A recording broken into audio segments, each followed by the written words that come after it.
ஒரு தரப்பை சார்ந்தவர்களுக்கு விருது வழங்கிருக்கிறாங்க. இங்க எல்லாருமே ஒரு கேள்வி ஒண்ணு கேட்க ஆரம்பிச்சாங்க. என்னன்னா, ராயன் படம் கொடுத்ததுக்கு சந்தோஷம். அந்த வருஷம் ராயனை விட சிறந்த படங்கள் வந்திருக்கு. கிரிட்டிக்காவும் நிறைய பேர் கொண்டாடிருக்காங்க. ஏன் அந்த படத்துக்கு கொடுக்கல?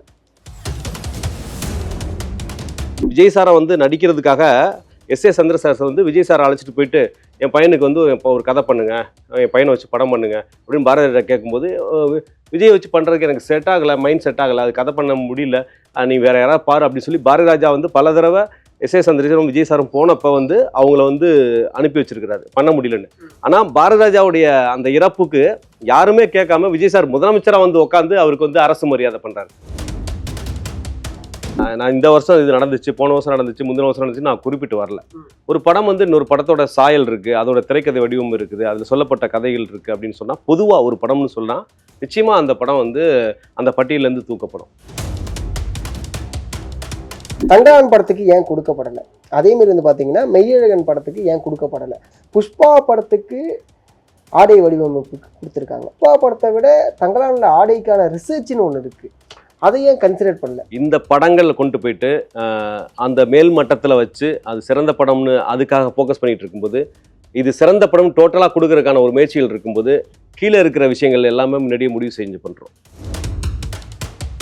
நீங்கள் நல்லா கவனிச்சு பார்த்தீங்கன்னா, ஒரு கடைசி விவசாயி கிடைத்த போது அதை வந்து கொண்டாடாதவங்க தான், அதை பற்றி கண்டுக்காதவங்க தான், அதுக்கு வாழ்த்து தெரிவிக்காதவங்க தான், ஒரு சின்ன போஸ்ட் கூட போடாதவங்க தான் இன்றைக்கி வந்து இதுக்கு கிடைச்சிருச்சே அப்படின்ற மாதிரி சொல்லிட்டு இருக்கிறாங்க. மைக்கை பிடிச்சா தமிழகம் வந்து நிராகரிக்கப்பட்டது, மைக்கை பிடிச்சா தமிழகம் இப்போ 10 விருது கொடுத்த போதும் அதில் ஏதாவது ஒன்று குறை, அதாவது நம்ம வந்து நெகட்டிவ் குறைகள் அதை தான் தேடி தேடி கண்டுபிடிச்சி அந்த மாதிரி விஷயத்தை தான் சொல்கிறது, ஃபோக்கஸ் பண்ணுறது மக்களுக்கு வந்து. இன்னைக்கு நம்மளுடைய நேர்காணலில் யார் இருக்கா அப்படின்னா, தயாரிப்பாளர் மற்றும் இயக்குனர் ஈவி கணேஷ் பாபு தான் இருக்காங்க. வணக்கம் சார். வணக்கம் சதீஷ். நேஷனல் அவார்ட் அனௌன்ஸ் பண்ணால் எப்போதுமே சில சர்ச்சைகள் வரதான் செய்யும், பல விமர்சனங்கள் வரும். இந்த படத்துக்கு கொடுத்துருக்கீங்க, ஏன் இந்த படத்துக்கு தரல இப்படிங்கிற விமர்சனங்கள் தொடர்ச்சியாக இந்த நேஷனல் அவார்டுக்கும் இல்லை, இதுக்கு முந்தின நேஷனல் அவார்ட்லையுமே வந்திருக்கு.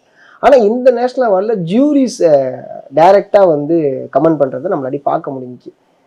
அதுலேருந்து நான் ஆரம்பிக்கிறேன். ஓகே ஓகே 72வது தேசிய திரைப்பட விருது. இதில் வந்து ஃபியூச்சர் ஃபிலிம், நான் ஃபியூச்சர் ஃபிலிம் 2 கேட்டகரியில் இருக்குது. இதில் நான் ஃபியூச்சர் ஃபிலிம்னா நான் போயிருக்கேன். ஃபியூச்சர் ஃபிலிம்னா உங்களுக்கு தெரியும், நம்ம வெகுஜன படம் தேட்டரில் பார்ப்போம், ஓடிடி சேட்டலைட் எல்லாம் பார்ப்போம், முழுநீள திரைப்படம். நான் ஃபியூச்சர் ஃபிலிம் அப்படின்ற கேட்டகரியில் குறும்படங்கள், ஷார்ட் ஃபிலிம், அந்த ஆவணப்படங்கள் சொல்லக்கூடிய டாக்குமெண்ட்ரி, அனிமேஷன் படங்கள், இந்த 3 பிரிவும் வரும். ஸோ இதில் நான் ஃபியூச்சர் ஃபிலிமில் நான் போயிருந்தேன். நீங்கள் உங்களுடைய கேள்வியை இப்போ ஃபியூச்சர் ஃபிலிம் சார்பாக தான் நீங்கள் கேட்குறீங்க. ஆமாம் கண்டிப்பாக. உங்களுடைய புகைப்படமும் கலா மாஸ்டர் அவர்களுடைய புகைப்படம், 2 பேருடைய புகைப்படத்துக்கு கீழே தான் வந்து அதிகப்படியான கமெண்ட்ஸ் வந்து வர ஆரம்பிச்சுது. ஓகே, என்ன இந்த படத்துக்கு கொடுத்துருக்கீங்க, இந்த படத்துக்கு கொடுத்தது சந்தோஷம் தான், மற்ற படங்களை ஏன் நீங்கள் கன்சிடரே பண்ணல அப்படிங்கிற ஒரு விஷயம். எனக்கு முதல்ல எத்தனை படங்கள் நீங்கள் பார்ப்பீங்க, ஃபர்ஸ்ட் அதை சொல்லுங்கள். ஃபியூச்சர் ஃபிலிம் அவங்க பார்க்குறது பார்த்தீங்கன்னா 400 படங்கள் இந்த தடவை அப்ளை பண்ணது, 400 படங்கள். நான் ஃபியூச்சர் ஃபிலிம் எங்களுக்கு வந்து 161 படங்கள். ஓகே. இந்த முதல்ல வந்து எங்களுக்கு அவைலபிள் டேட் இருக்கா அப்படின்னு சொல்லி கேட்பாங்க. இந்த டேட்லேருந்து இந்த டேட் வரைக்கும் நம்ம படங்கள் பார்க்குற மாதிரி இருக்கும். அது வந்து மாதக்கணக்கிலையும் இருக்கும். அது வந்து பர்டிகுலராக ஷெட்யூல் இதுதான் அப்படின்னு கன்ஃபார்ம் பண்ணியிருந்தாலுமே கூட சில இடங்களில் படங்கள் பார்க்கும்போது ஒரே வேகத்தோட படம் பார்த்துட முடியாது. படம் ஒரு நாள் கூடுதலாக படம் பார்க்கலாம். நம்ம ராத்திரி படம் அப்படியே பார்த்துக்கிட்டே இருக்கோம்ல, பகலில் தான் பார்ப்போம், இருந்தாலும் காலையில் ஆரம்பிச்சு நைட் வரைக்கும் பார்க்குறோம் இல்லையா. அப்போ கொஞ்சம் சோர்வாக இருக்கும்போது சில சமயங்கள் வந்து ஒரு நாள் அதிகமான படங்கள் பார்க்குற மாதிரி இருக்கும், ஒரு நாள் குறைவான படங்கள் பார்க்கணும். அப்போ ஷெட்யூல் வந்து கரெக்டாக போட்டு இதுதான் அப்படின்னு வர்றதுக்கு இல்லை. அதனாலே வந்து கூப்பிட்றவங்க நிறைய பேர் போக முடியாது. ஜூரியாக கூப்பிட்றவங்க, ஜூரின்னு வந்து ஒரு 25 வருஷத்துக்கு மேலே அனுபவப்பட்டவங்க தான் கூப்பிட்றாங்க. நானும் வந்து ஒரு 20 வருஷத்துக்கு முன்னாடியே வந்து 25 வருஷத்துக்கு முன்னாடியே வந்து டெல்லியில் வந்து சர்வதேச திரைப்பட விழா இந்தியன் படோரமா கவர்மெண்ட் நடத்துகிற அந்த ஃபெஸ்டிவலில் வந்து உலக படங்கள்லாம் அப்போவே வந்து காலையில் தொடங்கி நைட்டு வரைக்கும் இப்படி மாதக்கணக்கில் பார்த்து தொடர்ச்சியாக சர்வதேச படங்களுடைய அனுபவங்கள், அந்த விஷயங்கள், அதோடைய பார்வையெல்லாம் இருக்கிறதுனால தான் வந்து தொடர்ச்சியாக என்னுடைய படமும் 2 வருஷத்துக்கு முன்னாடி நேஷனல் அவார்டு வாங்கியிருக்கு. ஷார்ட் ஃபிலிமில் வந்து நான் ப்ரொடியூஸ் பண்ணி டைரக்ஷன் பண்ணதுக்கு நேஷனல் அவார்டு மியூசிக்காக கிடச்சிது. இன்டர்நேஷ்னல் ஃபெஸ்டிவலில் லாஸ்ட் இயர் கூட இந்தியன் படோரமாவில் என்னுடைய ஷார்ட் ஃபிலிம் வந்து ஆனிரை அஃபீஷியல் செலெக்ஷன் ஆயிருந்தது. இப்படி தொடர்ச்சியாக நம்ம ஒரு செயல்பாடுகள் இருந்திருக்கோம். அந்த அடிப்படையில் கூப்பிட்றாங்க. அதுமாரி ஒவ்வொரு துறையிலும் இருக்கக்கூடியவங்களை வந்து கூப்பிடுவாங்க. சினிமா மட்டும் இல்லாமல் இப்போ வந்து சினிமா கிரிட்டிக் இருக்காங்க, ஒரு பத்திரிகையில் எழுதக்கூடியவங்க, அந்த மாதிரியும் கூப்பிடுவாங்க. மேக்சிமம் வந்து சினிமாவுக்குள்ளே ஒர்க் பண்ணக்கூடியவங்க வெவ்வேறு டிபார்ட்மெண்ட்டில் கலந்து ஒரே மாதிரி டேரக்டர்ஸாகவும் கூப்பிட மாட்டாங்க, ப்ரொடியூசர்ஸாகவும் கூப்பிட்டுருப்பாங்க, தொழில்நுட்ப கலைஞர்கள் எல்லாமே கலந்து தான் வந்து அதுக்கு கூப்பிடுவாங்க. அப்போ பார்த்தீங்கன்னா இந்த படங்களை முதல்ல வந்து நான் வந்து நான் ஃபியூச்சர் ஃபிலிமில் இருந்தாலுமே கூட ஃபியூச்சர் ஃபிலிமில் இருக்கிற அந்த 400 படங்களுடையும் லிஸ்ட்டையும் நமக்கு முதல்ல வந்து டேட் அவைலபிலிட்டி இருக்கான்னு கேட்பாங்க. நம்ம வந்து பக்காவாக அவங்க சொல்கிற அந்த டேட்டில் மட்டும் தான் நம்ம ஃப்ரீயாக இருக்கோம், போயிட்டு வந்துடலாம் அப்படின்ற மாதிரிலாம் இதுக்கு போக முடியாது. அதே போல் வணிக நோக்கமாக இருந்தால் இப்போ இதில் நிறையா சம்பளம் கிடைக்கும், பணம் கிடைக்கும் அப்படின்னு போக முடியாது. இது ஒரு அரசாங்கம் வந்து ஏன்னா மக்கள் வந்து அப்ளை பண்ணும்போது கட்டக்கூடிய அந்த கட்டணத்திலேருந்து தான் அதுக்கு அவங்க செலவு பண்ண முடியும். கூடுதலாக அரசாங்கம் வேணால் அந்த மக்களுடைய வரி பணத்தில் கொஞ்சம் செலவு பண்ண முடியுமே தவிர இது பெரிய ஃபண்டு அப்படின்றது ஒதுக்க முடியாது. ஸோ அதனால இந்த ஜூரியா போகிறவங்களுக்கு குறைவான சம்பளம் தான் இருக்கும். ஸோ அதனாலேயே மேக்சிமம் அந்த சம்பள அடிப்படையிலே சில பேர் அந்த கண்டினியூவாக அந்த வாழ்வாதாரம் இருக்கணும் அப்படின்ற மாதிரி பார்ப்பாங்க. அவங்களால அதில் போக முடியாது, காசுக்கு எதிர்பார்க்குறவங்க போக முடியாது. சில இயக்குநர்கள் வந்து கலைப்படமும் அந்த கமர்ஷியலும் கலந்த மாதிரியான நல்ல ஃபீல் குட் மூவிலாம் பண்ணக்கூடிய இயக்குநர்களும் இருப்பாங்க. அவங்கள கூப்பிடலாம் அப்படின்னு மாதிரி பார்க்கும்போது அவங்க அடுத்தடுத்து ஒரு பார்த்தீங்கன்னா ஒரு 1.5 மாதத்தில் ஒரு 2 மாதத்தில் ஒரு ஹீரோ ஒரு கால் ஷீட் வாங்கியிருப்பாங்க, இல்லை 3 மாதத்தில் வாங்கியிருப்பாங்க. அதுக்கு முன்னாடி ஒரு ப்ரீ ப்ரொடக்ஷன் ஒர்க் பண்ண வேண்டிய நேரமாக இருக்கும். அந்த டேட்டை நம்ம மிக்ஸ் பண்ண முடியாது. அதனால அந்த மாதிரி டேரக்டர்ஸும் போக மாட்டாங்க. இப்போலாம் பார்த்தீங்கன்னா ஒரு டேரக்டர்லாம் கூப்பிட்டு கடைசி நேரத்தில் கடைசி நாள் கூட போக முடியல. இப்போ வரதா இருந்து பர்சனல் காரணத்தினால போக முடியல. அந்த மாதிரி இருக்கும்போது இந்த கமிட்டியை ஃபார்ம் பண்ணும்போது இந்த மாதிரி அனுபவப்பட்டவங்க ஒரு சாய்ஸில் வச்சுருப்பாங்க. இவங்க இல்லைன்னா இவங்க இல்லைன்னா வரும்போது ஃபஸ்ட்டு அனுப்புவாங்க, லிஸ்ட்டு அனுப்புவாங்க. ஃபஸ்ட்டு நம்ம வந்து இந்த டேட்டில் வர்றோம் அப்படின்னு சொல்லி ஒத்துக்கிட்டா அந்த டேட்டு தாண்டி கூட கொஞ்சம் போகிறதுக்கான வாய்ப்பு இருக்குது. இதில் ஒத்துக்கிட்டோம்னு சொன்னோம்னா இந்த இந்த இந்த மாதிரியான சம்பளங்கள் இந்த மாதிரியான விஷயங்கள் இதுக்கு எல்லாத்துக்குமே ஒத்துக்கிட்டோம் அப்படின்னு சொன்னால் நம்ம வந்து அந்த லிஸ்ட்டு அனுப்புவாங்க. இந்த லிஸ்ட்டு வந்து ரொம்ப அதை யார்கிட்டையும் பகிர்ந்துடக்கூடாது. அந்த மாதிரி ஒரு 400 படங்கள் இந்த படத்தில், அப்புறம் நான் ஃபியூச்சர் ஃபிலிமில் 161 படங்கள், இந்த படத்தில் நேரடியாகவோ மறைமுகமாகவோ நம்மளுடைய பங்கேற்பு அந்த படத்தில் இருக்கக்கூடாது அப்படின்ற மாதிரி நம்ம உறுதியளிக்கணும். அன்எக்ஸ்பெக்டடாக நான் வந்து சமீபமாக 2 வருஷமாக வேற ஒரு கமர்ஷியல் படத்துக்கான ஒரு ஸ்கிரிப்ட் ஒர்க்கில் இருந்ததுனால ஒரு கண்டினியூவான ஒரு கலா ஆய்வு ஒரு பெரிய படம் நான் பண்ண போகிறேன். அதுக்கான ஒரு அந்த ஒர்க்கில் இருந்ததுனால நான் வந்து வேற எந்த படத்துலையும் இவங்க அனுப்பிச்ச லிஸ்ட்டில் வந்து எந்த படத்துலையும் என்னுடைய கான்ட்ரிபியூஷன் இல்லை. ஒரு நடிகராகவோ இல்லை ஒரு ரைட் அப் சைடோ என்னுடைய கான்ட்ரிபியூஷன் இல்லை. அதனால இதுக்கு நான் போகலாம் அப்படின்ற மாதிரி முடிவெடுக்கிறோம். தவறி போய் அந்த இன்னும் சொல்லப்போனால் நான் வந்து இது வரைக்கும் அந்த இப்போ சொன்னீங்கன்னா பொதுவாக 2024 ரிலீஸ் ஆன படங்கள்னு எல்லாம் சொல்கிறாங்க. இந்த ஒரு தேசிய விருதை பொறுத்த வரைக்கும் ஒரு படம் ரிலீஸ் ஆகிருக்கணும் ஆகக்கூடாது அப்படின்றதெல்லாம் வந்து விதிவிலக்கெல்லாம் கிடையவே கிடையாது. ரிலீஸ் ஆகலைன்னா கூட தேசிய விருது நம்ம வந்து வாங்கலாம். அந்த படம் சென்சார் ஆகிருக்கணும். இப்போ அறிவிச்சதுக்கு பார்த்தீங்கன்னா 2024 சென்சார் ஆன படங்களுக்கு தான், அது ஃபியூச்சர் ஃபிலிமாக இருந்தாலும் நான் ஃபியூச்சர் ஃபிலிமாக இருந்தாலும் 2024க்கு சென்சார் ஆன படங்கள் தான் வந்து இப்போ வந்து தேசிய விருது அறிவிக்கப்பட்டிருக்கு. அந்த அடிப்படையில் தான் நான் வந்து இப்போ அறிவிச்சாச்சு. இப்போ நான் வந்து கரண்ட்டில் நான் ஒரு ஹீரோவோட நான் வந்து இப்போ படம் பண்ண போகிறேன், கமிட்டாக இருக்கேன்னு வச்சுங்க. அவருடைய படம் வந்து 2024 போட்டியில் இருக்குது அப்படின்னா ஒரு சட்ட ரீதியாக வந்து வெளியில் தெரியலனா கூட நாளைக்கு வந்து அந்த தேசிய விருது அறிவிக்கும் போது கரெக்டாக அந்த ஹீரோவோட நாங்கள் படம் ஒர்க் பண்ணியிருந்தோம்னா சர்ச்சை கிளப்போம். அதனால ஆட்டோமேட்டிக்காகவே நம்ம தவிர்த்தணும். இப்போ அவங்க கேட்க மாட்டாங்க கரண்ட்டில் ஒர்க் பண்ணிட்டீங்களா அப்படின்னு கேட்க மாட்டாங்க. இருந்தாலும் நமக்கு தெரிஞ்சதுன்னா, நம்ம கண்மடி தெரிஞ்சதுன்னா நம்ம இவங்களோட ஒர்க் பண்ண போகிறோம் அப்படின்னா அவங்களுடைய படம் வந்து இந்த விருதுக்காக அப்ளை பண்ணியிருக்காங்கன்னு சொன்னால் ஒன்று நம்ம விருதுக்கு போகிறத வந்து அவாய்ட் பண்ணிவிட்டு படம் பண்ணுற வேலையை நம்ம பார்க்கணும். இது மாதிரிலாம் பல்வேறு சூழ்நிலைகள்லாம் பார்த்து தேர்ந்தெடுத்து அப்படி தான் வந்து போகிற போக்கில் ஜூரிக்கு என்ன தெரியும் அப்படின்லாம் சொல்கிறாங்க. அப்படிலாம் கிடையாது. யாருக்கு என்ன தெரியும், யார் எப்படி வருவாங்க அப்படின்லாம் வந்து யாரும் எந்த முடிவும் பண்ண முடியாது. சினிமாவிலே சென்னையிலே பிறந்து பெரிய ஒரு சினிமா ஜாம்பவான் குடும்பத்திலே பிறந்து அவங்களால சாதிக்க முடியாத திருச்சியில் சாதாரண ஒரு காவல் அதிகாரியோடைய பையன் சிவகார்த்திகேயன் வந்து இங்கே அடிக்கிறாப்புல. சாதாரண வந்து ஒரு கூத்துப்பட்டில் பயிற்சி எடுத்துகிட்டு துபாய் அங்கே கல்ஃப் கண்ட்ரிக்கு வேலைக்கு போயிட்டு லைஃப் அங்கே தான் அப்படின்னு முடிவு திடீர்னு வந்து செகண்ட் என்ட்ரி கொடுத்து இங்கே வந்துட்டு ஒரு லைஃப்பை ஸ்டார்ட் பண்ணுறாப்புல விஜய் சேதுபதி. ஆனால் இங்கே இருக்கிற அவ்வளோ பெரிய பிரம்மாண்டமான சினிமாக்காரங்களுடைய வீட்டு பிள்ளைகள் சாதிக்கிறத விட அவங்க அடிக்கிறாங்க. பாரதி ராஜா வந்து விஜய் சாரை வந்து நடிக்கிறதுக்காக S.A. சந்திரசேகர் வந்து விஜய் சாரை அழைச்சிட்டு போயிட்டு என் பையனுக்கு வந்து இப்போ ஒரு கதை பண்ணுங்க, என் பையனை வச்சு படம் பண்ணுங்க அப்படின்னு பாரதி ராஜா கேட்கும்போது விஜய் வச்சு பண்ணுறதுக்கு எனக்கு செட் ஆகலை, மைண்ட் செட் ஆகலை, அது கதை பண்ண முடியல, நீ வேற யாராவது பாரு அப்படின்னு சொல்லி பாரதி ராஜா வந்து பல தடவை S.A. சந்திரசேகரும் விஜய் சாரும் போனப்போ வந்து அவங்கள வந்து அனுப்பி வச்சிருக்கிறாரு பண்ண முடியலன்னு. ஆனால் பாரதி ராஜாவுடைய அந்த இறப்புக்கு யாருமே கேட்காம விஜய் சார் முதலமைச்சராக வந்து உட்காந்து அவருக்கு வந்து அரசு மரியாதை பண்ணுறாரு. ஆனால் நம்ம வந்து இந்த உலகத்தை பொறுத்த வரைக்கும் இவங்க வந்து சாதாரணவங்க, இவங்களுக்கு என்ன தெரியும், இவங்களுக்கு இது தகுதி இருக்கா அப்படின்றதெல்லாம் ஆராய்ச்சி பண்ணுறதை விட்டுட்டு அவங்கவுங்க ஒரு ஸ்டெப்பில் வந்திருக்காங்கன்னா அதான் சொல்லணும்னா அவனை பார்த்து நீ பொறாமப்படாத. ஏன்னா அவன் வந்து அந்த வெற்றிக்கு பின்னாடி அவன் அனுபவித்த வழியை பார்த்தீங்கன்னா அவன் வாழ்க்கைக்கு நீ ஆசையப்பட மாட்ட அப்படின்ற மாதிரி சொல்லுவாங்க. அது மாதிரி வந்து ஜூரிஸா வர்றவங்க வந்து நிச்சயமா வந்து இந்த அந்த மினிஸ்ட்ரி தேர்ந்தெடுக்கிறது வந்து அனுபவப்பட்டவங்க, அவங்க பலதரப்பட்ட உலக படங்களை பார்த்தவங்கள தான் தேர்ந்தெடுக்கிறாங்க. ஓகே. ஆனா இங்க ஒரு பார்வை ஒண்ணு, இந்த ரிசல்ட்டுக்கு அப்புறம் என்ன பார்வை பொதுவா வந்துச்சு அப்படின்னா, ஒரு தரப்பை சார்ந்தவங்களுக்கு விருது வழங்குகிறாங்க. அது இல்ல. அது ஒரு தவறான கருத்து. ஓப்பனாவே சொல்றேனே, கொஞ்சம் வெளிப்படையாவே பேசுவாங்க. கண்டிப்பா கண்டிப்பா. பிஜேபிக்கு சப்போர்ட் பண்ணக்கூடியவங்களுக்கு விருது. நிச்சயமா அப்படிலாம் கிடையாது. நீங்க இந்திய லெவல்ல விருது அப்படிலாம் நீங்க லிஸ்ட் எடுத்து பாருங்க. அப்படிலாம் இப்ப நீங்க சொல்ற யாரு பேரே சொல்லுங்களேன். இவங்க பிஜேபிக்கு சப்போர்ட்னு சொல்லுங்களேன். கலா மாஸ்டர் வந்து பிஜேபியில சப்போர்ட் அவங்க வந்து இல்ல, ஓப்பனா நான் சொல்றேன். ஒட்டுமொத்த இந்திய லெவல்ல நீங்க வந்து இந்திய லெவல்ல ஒட்டுமொத்த ஜூரிஸ் எடுத்து பாத்தீங்கன்னா அப்படி இருக்க மாட்டாங்க. எல்லாம் கலந்து தான் வரும். எல்லாம் கலந்து தான் வரும். கலா மாஸ்டர் இங்க இருக்கிறதுனால இந்த ஒரு பார்வை. இங்க இருந்து கலா மாஸ்டர் மட்டும் போகல. ரீஜனல் செலெக்ஷனுக்கு வந்து இங்கேருந்து முத்துகணேஷ் சார் போயிருந்தார். அங்கேருந்து ரீஜனல் அந்த அடிப்படையில் வந்து 400 படங்கள் அங்கேருந்து தான் செலக்ட் பண்ணி அங்கேருந்து மேலே கொண்டு வந்து ஒரு பிரிவின் கீழ் வைப்பாங்க. அதில் பார்த்தீங்கன்னா நம்ம இங்கே தமிழ்நாட்டு படங்களை வந்து ஒரு நார்த் ஈஸ்ட்லேருந்து வந்த ஜூரிஸ் பார்ப்பாங்க. அங்கே சவுத்து நார்த்து படத்தை வந்து சவுத்தில் உள்ளவங்க பார்ப்பாங்க. இப்படி வந்து சப்போர்ட் பண்ணி தான் படத்தை பார்ப்பாங்க. அதனால அதுக்கப்புறம் பார்த்தீங்கன்னா இந்த ஃபைனலாக இருக்கிற 11 பேர் கொண்ட குழு இருக்காங்கல்ல, இந்த நேஷனல் அவார்டு அந்த அறிவிக்கிறதுக்கு முன்னாடி 11 பேர் பார்க்குறாங்கல்ல, ஃபியூச்சர் ஃபிலிம் சொல்கிறேன். எங்களுதுல 7 பேர் தான். நாங்கள் ஆரம்பத்துலேருந்து கடைசி வரைக்கும் அந்த 7 பேர் தான் இருப்போம் எங்களுதுல. அங்கே இதில் வந்து அந்த ஃபைனல் குழு வந்து 11 பேர் வருவாங்க. ஃபர்ஸ்ட் பார்த்தவங்க இல்லாமல் ஃபைனலாக 11 பேரில் பார்த்தீங்கன்னா தமிழ்நாட்டிலேருந்து பிரியா மேமும் போயிருந்தாங்க. டேரக்டர் பிரியா பாரம்னு ஒரு படம் பண்ணி நேஷனல் அவார்டு வாங்கினவங்க, அவங்களும் போயிருந்தாங்க. கலா மாஸ்டரும் போயிருந்தாங்க. சில சமயம் வந்து ட்ரோல் பண்ணுறது முடிவாயிட்டா இவங்களால மட்டும்தான் இது நடந்துச்சு, இவங்களால தான் இது நடக்கலை அப்படின்னு சொல்லுவாங்க. இது வந்து 11 பேர் கொண்ட குழு ஃபைனல் பண்ணும்போது அதுக்கு முன்னாடி அங்கேருந்து கொண்டு வந்த படங்களை வச்சு அவங்க வந்து ஃபைனல் பண்ற விஷயம் தான்.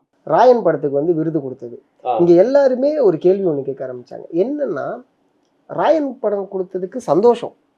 ஆனா அந்த வருஷம் ராயனை விட சிறந்த படங்கள் வந்திருக்கு. கிரிட்டிக்காவும் நிறைய பேர் கொண்டாடி இருக்காங்க. ஏன் அந்த படத்துக்கு கொடுக்கல? இப்போ பாத்தீங்கன்னா எதுலையுமே தேர்வாகல. அதனாலயும் சொல்றேன். இப்போ பாத்தீங்கன்னா ஒரு உதாரணத்தோட வர்றேன். ஒரு குழந்தை 100 மீட்டர் ஓட்டப்பந்தய ஒரு குழந்தை 100 மீட்டர் ஓட்டப்பந்தயத்தில் கலந்துக்கிறதுக்கு ஆசைப்படுது. அதுக்கு தகுதியும் இருக்குது, அது கலந்துக்க போகுது. ஆனால் டீச்சர் சொல்கிறாங்க, இல்லை நீ வந்து 500 மீட்டர் கலந்துக்க, நல்லா ஓடுற, ஏன்பா 100 மீட்டர் கலந்துக்கிற, நீ வேண்டாம் அப்படின்னு சொல்லிட்டு அங்கேருந்து தூக்கி கொண்டு 500 மீட்டரில் வைக்கிறாங்க. 500 மீட்டரில் வைக்கும்போது அதுக்கு போட்டி அதிகமாக இருக்கும். ஒருவேளை அந்த குழந்தைக்கு மிஸ் ஆகிற வாய்ப்பு இருக்குது. இப்போ அந்த குழந்தைய பொறுத்த வரைக்கும் பரிசு வாங்கிச்சா வாங்கலைன்னா வாங்கலை. ரிசல்ட்டு அந்த குழந்தைக்கு எதுவுமே கிடைக்கல. அது 100 மீட்டரில் கலந்துருந்தா அந்த குழந்தை வாங்கியிருக்குமானா நிச்சயமாக வாங்கியிருக்கும். 500 மீட்டரில் ஏன்னா கொஞ்சம் போட்டி அதிகமாக இருந்தது, ஒரு ஆப்ஷன்ஸ் வந்தது. அப்போ வந்து இதுக்கு பதிலாக வேற ஒரு குழந்தை செலக்ட் ஆகும். அந்த மாதிரி தான் ஒரு ரீஜனல் சில படங்களை வந்து நம்ம எதெல்லாம் தமிழில் நமக்கு தமிழில் மட்டும் இல்லை, வேற மொழிகளில் சொல்கிறேன், எல்லா மொழிகள்லையும் சொல்கிறேன். சில படங்கள் நம்ம எப்படி தமிழ்நாட்டில் பேசுகிறோமோ அது மாதிரி வங்கத்தில் உட்காந்து பேசிட்டு இருப்பாங்க. 2 பேர் கேரளாவில் பேசிட்டு இருப்பாங்க. எதெல்லாம் மிஸ் ஆச்சுன்னு நினைக்கிறாங்க. அப்படி சில படங்கள் இந்த சிறந்த மாநில மொழி திரைப்படம் ரீஜனல் லாங்குவேஜ் அந்த படத்து அதுவோ இல்லை வந்து ஸ்பெஷல் மென்ஷனோ இந்த மாதிரி இதுக்கு இதை கொண்டு வைக்க வேண்டாம். சிறந்த மாநில மொழி ரீஜனல் லாங்குவேஜில் இந்த படத்தை வைக்க வேண்டாம். இந்த படத்தை வந்து நேஷனல் காம்படிஷனில் வைப்போம். ரெண்டுமே வந்து ஜனாதிபதி கையால் விருது கொடுக்குறது தான், ரெண்டுமே தேசிய விருது தான். ஆனாலுமே சிறந்த மாநில மொழி திரைப்படம்னு கொடுக்கறத விட சிறந்த படத்துக்கான தேசிய விருது கொடுக்கறதுன்னு தான் உயர்ந்த விஷயம் அப்படின்னு ஒரு முடிவு எடுத்து இங்கேருந்து அங்கே தூக்கி கொண்டு போய் வைக்கும்போது இங்கே ஆட்டோமேட்டிக்காக ரீஜனல் படத்துக்கான லிஸ்ட்டுக்குள்ளே அது இருக்காது.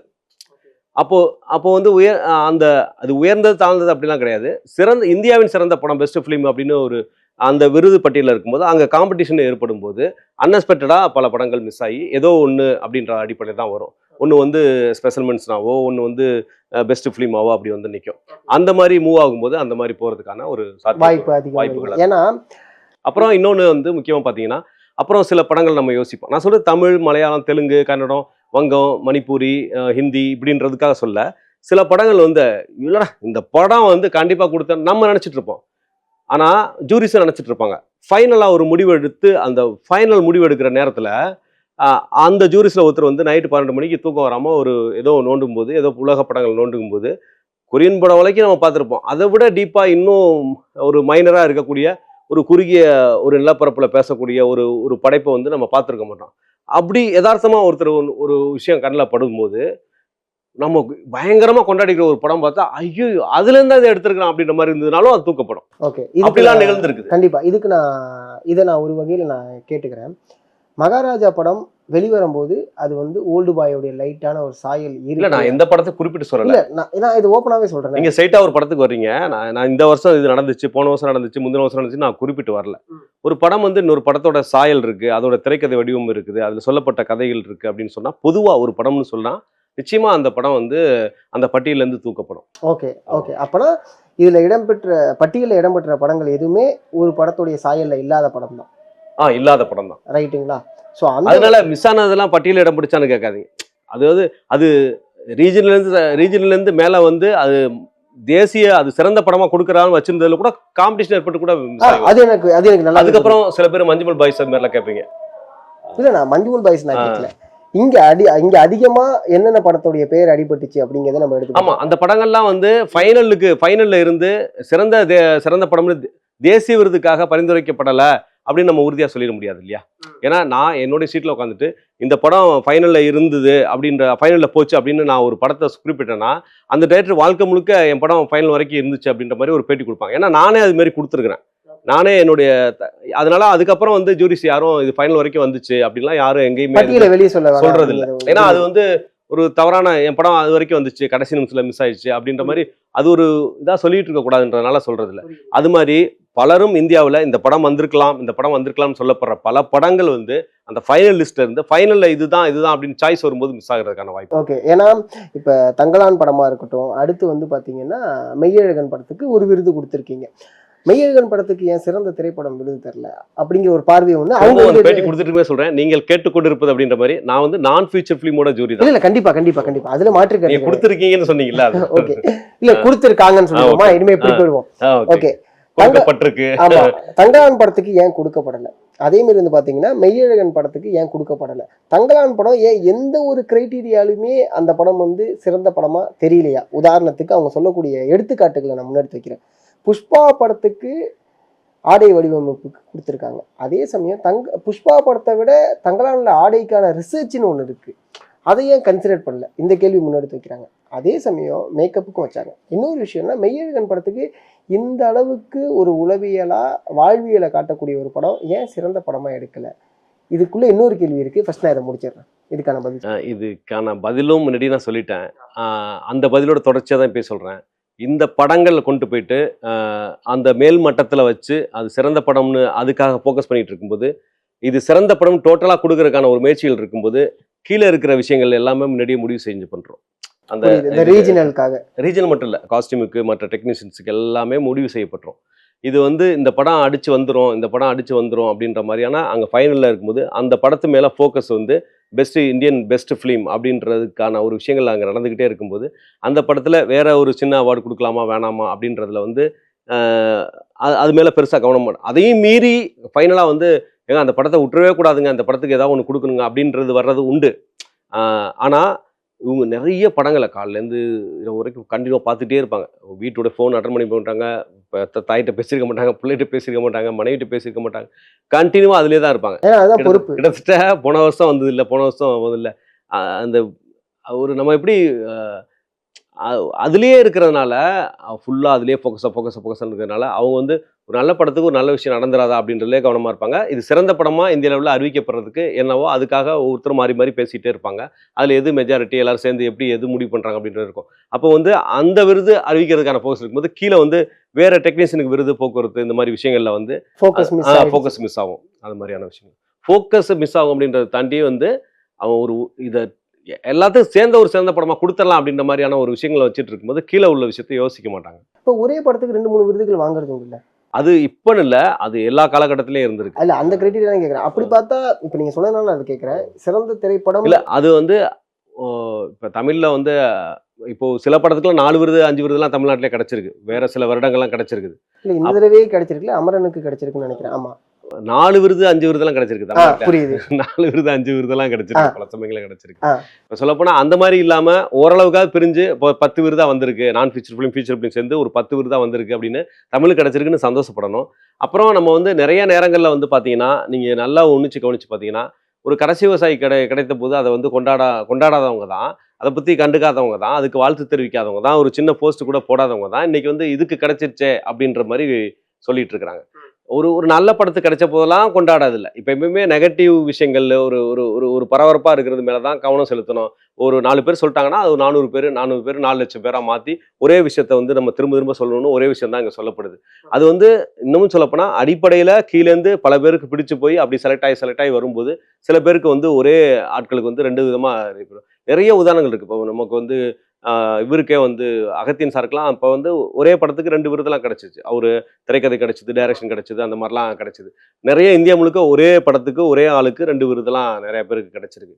அப்படி நமக்கு வந்து என்ன ஆகுதுன்னா நெகட்டிவ் விஷயங்களை பேசுறது அது அப்படிதான் நிறையா வந்துக்கிட்டே இருக்கே தவிர ஒரு நல்ல விஷயம் கிடைச்சதுக்கான கொண்டாடப்படாத தருணங்கள் நிறையா இருக்குது. அதையும் நம்ம ரொம்ப கவனிக்கணும்.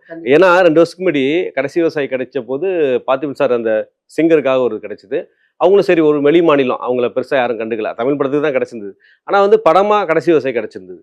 அப்போ வந்து பேட்டி கொடுக்கும்போது தமிழகம் ஒதுக்கப்பட்டது, ஒரே எனக்கு ஷார்ட் ஃபிலிம் கிடச்சிருந்தது, அதை பற்றி பெருசாக யாரும் ஷார்ட் ஃபிலிம் யாரும் பெருசாக கண்டுக்காமல் கூட விட்டுட்டு போகலான்னு வச்சுங்களேன். இருந்தாலும் ஊடகங்கள் அதை வச்சு நல்லா பெரிய ரெஸ்பான்ஸ் பண்ணாங்க. கருவறையனோட ஷார்ட் ஃபிலிமுக்கு மியூசிக்கு ஜனாதிபதி விருது அறிவிக்கப்பட்டது. அதையும் ஒரு பக்கம் விட்டுட்டாங்க, கடைசி விவசாயம் ஒரு பக்கம் விட்டுட்டாங்க. ஒருத்தர் கூட கண்டுக்கவே இல்லை. மைக்கை பிடிச்சா தமிழகம் வந்து நிராகரிக்கப்பட்டது, மைக்கை பிடிச்சா தமிழகம் இப்போ 10 விருது கொடுத்த போதும் அதில் ஏதாவது ஒன்று குறை, அதாவது நம்ம வந்து நெகட்டிவ் குறைகள் அதை தான் தேடி தேடி கண்டுபிடிச்சு அந்த மாதிரி விஷயத்தை தான் சொல்றது, ஃபோக்கஸ் பண்றது. மக்களுக்கு வந்து அது ஒரு இதுவாக ஆயிடுச்சே தவிர மக்களுடைய விமர்சனத்தை தான் நம்ம கேள்வி. ஆமா கண்டிப்பா விஷயம். அதாவது மக்கள் விரும்புறது தான் ஊடகம் வந்து பிரதிபலிக்குதா, ஊடகம் பிரதிபலிக்கத மக்கள் விரும்பாங்கன்னா ஊடகத்துக்கு ஒரு கடமையும் இருக்குது. ஊடகம் அப்போ வந்து மக்களே பாராட்டலைன்னா கூட ஊடகமாவது எடுத்து இந்த படங்கள் வந்து நல்லா இருக்குல்ல. ஆமா, அது குறைவா தான் இருந்துச்சு. ஒரு ஊடகம் ஒரு இந்த படத்துக்கு ஏன் கொடுத்தீங்க அப்படின்னு சொல்றதை ஒப்பிடும்போது பாராட்டினது ரொம்ப குறைவா இருக்கு. உதாரணத்துக்கு நீங்க சொன்னனால நான் சாரி குறிக்கிறது நினைக்கவும், டூலெட்னு ஒரு படம் வந்துச்சு, அந்த படத்தை ரொம்ப வெளில கொண்டு போய் காமிச்சது ஊடகம். நிச்சயமா ஓகேங்களா. அதே மாதிரி ஆரண்ய காண்டம் படம் வரும்போது அந்த படத்தை பத்தி அதிகப்படியா பேசுனது ஊடகம். கண்டிப்பா. சிறந்த திரைப்படத்துக்கு கை கொடுத்து தூக்கி விடு. இப்ப வந்து டூலெட்டுக்கு நல்லா ஊடகங்கள் வந்து நல்லா பண்ணுச்சு. அதை கடைசி விவசாயிக்கு பண்ணல. கடைசி விவசாயி ஊடகம் பண்ணுச்சு, ஆடியன்ஸ் பண்ணாங்களா அது ஒரு கேள்வி. அதுக்கப்புறம் ரசிகர்களும் வந்து அதை வந்து இப்ப எப்படி தேடி தேடி வந்து அது விஷயமா ஒரு பேசுறாங்களோ, ஊடகங்கள் பேசுறாங்களோ, கடைசி விவசாயி பேசல. பல தருணங்கள்ல நல்ல படைப்புகள் நல்ல படைப்பாளிகள் கொண்டாடப்படலை. ஏதோ ஒரு விஷயம் எங்கேயோ முரண்பாடா எல்லாரும் வந்து அதை பத்தி பேசுறாங்கும் போது அதுதான் அதிகமா இருக்கு. ஆனா இதுக்கு தான் வந்து நான் வந்து என்ன கோரிக்கை அரசுக்கு வைக்கணும்னா, இப்போ தமிழ் மொழியிலேருந்து சில படங்களை குறிப்பிட்டு இது ஏன் கொடுத்தாங்க, இது ஏன் கொடுக்கல அப்படின்ற ஒரு கேள்வி கேட்கப்படுதுல்ல. இப்போ தேசிய விருது கொடுக்கப்பட்ட பிறகு டெல்லியில் என்ன பண்றாங்க, வழக்கமாக எல்லா வருஷமும் வந்து எல்லா படங்களையும் வந்து பப்ளிக் வந்து திரையிடுறாங்க. அதில் முக்கியமாக வெளிநாட்டில் இருக்க மிக பிரபலமான சினிமா ஜாமவங்கள்லாம் அந்த படங்களை வந்து இந்தியாவில் தேசியத்துக்கு கொடுத்த படம் அப்படின்னு சொல்லி வந்து பார்க்குறாங்க. பொதுமக்களும் இலவசமாக பார்க்கலாம், சினிமா ஆட்களும் இலவசமாக பார்க்கலாம் அப்படின்ற மாதிரியும் ஒரு திரையிடுறாங்க. நான் சொல்கிறது என்னென்னா, இந்த மாதிரி ஒவ்வொரு வருடமும் சர்ச்சைகள் வராமல் இருக்கணும் அப்படின்னா சர்ச்சைகள் வராமல் இருக்கணும். அதில் ஏதாவது மக்களுக்கு ஒரு மாற்று கருத்துக்கள் பலமாக இருக்குன்னா அந்த கருத்துக்களை இந்த மினிஸ்ட்ரி வந்து புரிஞ்சுக்கணும் அப்படின்னு சொன்னா, அந்த மாற்று கருத்து ஒரு விஷயம் புரிஞ்சுக்கணும் அப்படின்னு சொன்னா ஒவ்வொரு மாநிலத்திலையும் அதோட தலைநகர்ல அந்த தேசிய விருது வாங்கின படங்களை திரையிடப்பட்டு இந்தியா முழுக்க இந்த படங்கள் இவ்வளவு படங்கள் வந்திருக்குது, இப்போ உங்களுடைய கருத்துக்கள் சொல்லுங்க. அந்த கருத்துக்கள் வந்து நிச்சயமா மினிஸ்ட்ரிக்கு ஆலோசனை இருந்துச்சுன்னா மினிஸ்ட்ரியும் அந்த ஆலோசனையை, ஏன்னா பெரும்பான்மை மக்கள் எப்படி ஓட்டு போட்டு தேர்ந்தெடுக்கிறாங்களோ அது மாதிரி பெரும்பான்மை மக்கள் ஒரு விஷயத்த இது இப்படி மாற்று இருக்குன்னு சொல்லி அவங்க ஆலோசனை சொன்னாங்கன்னா அந்த ஆலோசனை வந்து கேட்கக்கூடிய ஒரு திரையிடலாம் அது இருக்கணும் அப்படின்றது என்னுடைய. இதே மாதிரிதான் முன்னாடி வந்து பாத்தீங்கன்னா பத்திரிகை வழியில நடத்தக்கூடிய விருதுகளுக்கு வந்து மக்கள் கிட்ட வந்து கேட்கறது முன்னாடி நடந்துட்டு இருந்துச்சு. இப்ப நிப்பாட்டாங்கன்னு வச்சுங்களேன். நான் ஏன் இதுக்குள்ள வரேன் அப்படின்னா, ஆஸ்காருக்கு செலக்ட் ஆன படங்கள் அப்படின்னு சொல்லிட்டு ஒரு லிஸ்ட் ஒன்று வரும். அந்த படத்தெல்லாம் வந்து பாத்தீங்கன்னா ஆஸ்காருக்கு செலக்ட் ஆயிடுச்சு அப்படின்னு சொல்லிட்டு எடுத்து பார்க்கக்கூடியதை நம்மளாடி பார்க்க முடியும். ரைட்டுங்களா? ஸோ அந்த மாதிரி ஊடகங்கள் நிறைய தவறுகள் என்ன நடக்குதுன்னா, கேன்ஸ் ஃபெஸ்டிவல் பல வருஷம் ஆகி போச்சு. நம்ம வந்து பெய்டு ப்ரொமோஷன் பண்ணி படத்தை அங்கே ஸ்க்ரீன் பண்ணுறவங்களை வந்து கேன்ஸ் ஃபெஸ்டிவலில் படம் செலக்ட் ஆச்சுன்னு சொல்லி தமிழகத்தோட பிரபல மீடியாக்கள் வந்து வெளியிடும். அது வந்து எப்படி அப்படி ஒவ்வொன்றும் வர அதை எடுத்து ஆஸ்காருக்கும் வர ஆஸ்கார்லேயும் இந்த தவறுகள் ஊடகங்கள் மிஸ் பண்ணி பண்ணுறது தானே. உதாரணத்துக்கு பார்த்தீங்கன்னா 2024 சென்சார் ஆன படங்களுக்கு தான் தேசிய விருது. ஆனால் 2024 ரிலீஸ் ஆன படம்னே டைட்டில் வந்துகிட்டு இருக்கோம். நாங்கள் சொல்லி புரிய வச்சு தான் இப்போ ஊடகங்கள் வந்து பெரும்பாலும் தவிர்த்த அந்த விஷயம் கவனமாக பண்ணுறாங்க. 2024 சென்சார் ஆன படம், ஒரு படம் ரிலீஸ் ஆயிருக்கணும் ஆகலை அப்படின்றலாம் சென்சார் ஆயிடுச்சுனாலே அது விருதுக்கு தகுதி. சென்சார் ஆயிருக்கிறதுக்கு தான். 2024 படத்தை ஏன் இப்பதான் பாக்குறாங்கன்னா கோவிட்னால கொஞ்சம் தள்ளி தள்ளி போயிட்டு இருக்கு. ஓகே. இப்போ அடுத்து வந்து அது இந்த வருஷம் படம் அடுத்த வருஷம் அப்படின்ற ஒரு சமநிலைக்கு வந்துரும்னு வச்சுங்களேன். அப்படி பார்த்தீங்கன்னா 2024 ரிலீஸ் ஆன படம்னே சில விஷயங்கள்லாம் ஊடகங்கள்லாம் வரும். அது இப்போதான் அதெல்லாம் ஃபுல்லாக தவிர்த்துட்டு ரொம்ப நுட்பமாக 2024 சென்சார் ஆன படம்னு போட ஆரம்பிச்சிருக்காங்க. அது மாதிரி பார்த்தீங்கன்னா கேன்ஸ் திரைப்பட விழாவில் தமிழ் திரைப்படம் அப்படின்னு டைட்டில் போட்டுருவானுங்க. ஓ கேன்ஸ்ல நம்ம ஆக்சுவலி என்னன்னா உண்மையிலே கேன்ஸ்ல அஃபீஷியல் செலக்ஷன் ஆகிறத நம்மளே தடுத்துட்டு இருக்கிறோம். நம்ம என்னன்னா நடக்காத ஒரு விஷயத்த கொண்டாடிட்டே இருந்தோம்னா நடந்ததா ஒரு திருப்தி நம்மளே அடைஞ்சிருவோம். கேன்ஸ் இந்தியாவில் படங்களை குறிப்பாக தமிழ் படங்களை பல வருடமா செலக்ட் பண்ணவே இல்லை. அவன் நல்ல தரமா இருந்து அவன் செலக்ட் பண்ணலையா? கேன்ஸ் தான் உலகத்தோட மிகப்பெரிய ஃபெஸ்டிவலாக பார்க்கப்படுது. நம்ம திறமையா இருந்து அவன் செலக்ட் பண்ணலையா, இல்லை அவன் தரத்துக்கு நம்ம பண்ணலையா அப்படின்றத ஆராய்ச்சி பண்றதுக்கான இடத்தையே கொடுக்காத அளவுக்கு நம்ம பெய்டு ப்ரொமோஷன் பணம் கட்டி அங்கே படத்தை ஸ்க்ரீன் பண்ற ஒரு படத்தை வந்து கேன்ஸ் திரைப்படம் தமிழ் படம்னு சொல்லி மெயின் ஊடகங்களே போட்டுட்டு இருக்கு. அதை மாற்றணும் முதல்ல. அடுத்தது பார்த்தீங்கன்னா இந்த ஆஸ்கார் விஷயம். ஆஸ்காருக்கு வந்து அப்ளை பண்ண படத்தை பூரா அது ஒரு குறிப்பிட்ட செலவாகும் கூடுதலாக. அது அப்ளை பண்ணுறதுக்கே அது ஒரு பெரிய செலவாகும். சாதாரண செலவுலாம் இல்லை. அப்ளை பண்ணுறதுக்கே நம்ம சாதாரணமாக தேசிய விருது அனுப்புகிற மாதிரி சில ஆயிரங்கள் அப்ளை பண்ணிட முடியாது. அது அப்ளை பண்ணுறதுக்கே பெரிய ஒரு செலவாகும். அப்ளை பண்ண படத்தையே வந்து பார்த்தீங்கன்னா எல்லாத்துலேயும் லிஸ்ட் வரும். ஆஸ்கார் லிஸ்ட்டில் வந்து இத்தனை படங்கள். அதெல்லாம் பார்க்கும்போது அப்போ பணம் இருக்கவங்கலாம் இந்த லிஸ்ட்டில் சேர்ந்துடலாமான்ற மாதிரி இருக்கும். அப்புறம் இந்தியாவிலேருந்து அந்த அப்ளை பண்ணுற படங்கள் இருக்குல்ல, அதில் இந்தியாவிலேருந்து அங்கீகரிக்கப்பட்ட ஒரு குழு படம் பார்த்துட்டு அதுக்கப்புறம் ஆஸ்காருக்கு போவோம். ஆஸ்காரில் நம்ம படம் கிடைக்கிறத நம்ம வந்து இப்போ இவர் வாங்கின அந்த ராஜமௌழி சார் படத்துக்கு கிடைச்சது இல்லையா, அந்த மாதிரி அவங்களோட மியூசிக் ரைட்டர்ஸ் அவங்க வாங்கினாங்க. அதுக்கு முன்னாடி நம்ம வந்து ரகுமான் சார் வாங்கினாரு, ரசூல் பூங்குட்டி வாங்கினாரு. இவ்வளோதான் இருக்குது. ஆனால் நம்மளால கிடைக்கிறதுக்கு முன்னாடியே கிடைச்சிட்ட மாதிரி ஒரு மாயையில் கொண்டாடுற விஷயங்கள் இருக்கு இல்லையா. அப்ளை பண்ணவெல்லாம் ஆஸ்கார் லிஸ்ட்டில் படம் இருக்குது அப்படின்னு மாதிரி சொல்கிறது, அதை முதல்ல தவிர்க்கணும். இவங்க அப்ளை பண்ணி செய்தி வரும்போது அந்த செய்தியுடைய உண்மைத்தன்மையை ஆராயணும், ஊடகங்கள் ஆராயணும். அப்ளை பண்ணிட்டதுனாலே இது ஆஸ்கார் லிஸ்ட்ல இருக்குது. ஏன்னா அடுத்து ஒரு லிஸ்ட் ஒன்று கொடுப்பாங்க, ஆஸ்கார் நாமினேட்டட்னு சொல்லிட்டு. First step. ரெண்டாவது ஸ்டெப் பார்த்தீங்கன்னா ரெண்டாவது ஸ்டெப்பு அதுல இந்தியாவில் ஒரு குழு அமைச்சு ஆஸ்காருக்கு இந்தியாவிலேருந்து அனுப்பப்பட்டது. நம்ம எல்லாமே நம்மளை நேரடியாக தேசிய ஊரில் நேராக அனுப்புகிறோம், இன்டர்நேஷ்னல் இந்தியன் பனோரமா வந்து நேராக அனுப்புகிறோம், கேன்ஸ் ஃபெஸ்டிவல் நேராக அனுப்புகிறோம். ஆனால் ஆஸ்கார் வந்து இங்கே ஒரு குழு அமைக்கப்பட்டு அவங்க வந்து இந்தியா சார்பாக அவங்க வந்து பரிந்துரை பண்ணுவாங்க. ஏன்னா ஒரு குவாலிட்டி கண்ட்ரோல் மாதிரி ஒரு விஷயங்கள் நடக்கும். அதுக்கு போகும்போது அந்த படத்தோட லிஸ்ட் வந்து ஆஸ்காருக்கு சென்றது அப்படின்ற மாதிரி. ஆஸ்கார் சென்றதுன்னு போட்டால் கூட உண்மைதான், சென்றது தான். அது மாதிரி ஆஸ்காரில் தமிழ் படம் அப்படின்ற மாதிரி எடுத்தோன்னே டைட்டில் போட்டுருவாங்க, ஒரு கொஸ்டின் மார்க் போட்டுருவாங்க. ரொம்ப நன்றி சார், உங்களோட நேரத்துக்கு ரொம்ப நன்றி சார். Thank you so much. நன்றி.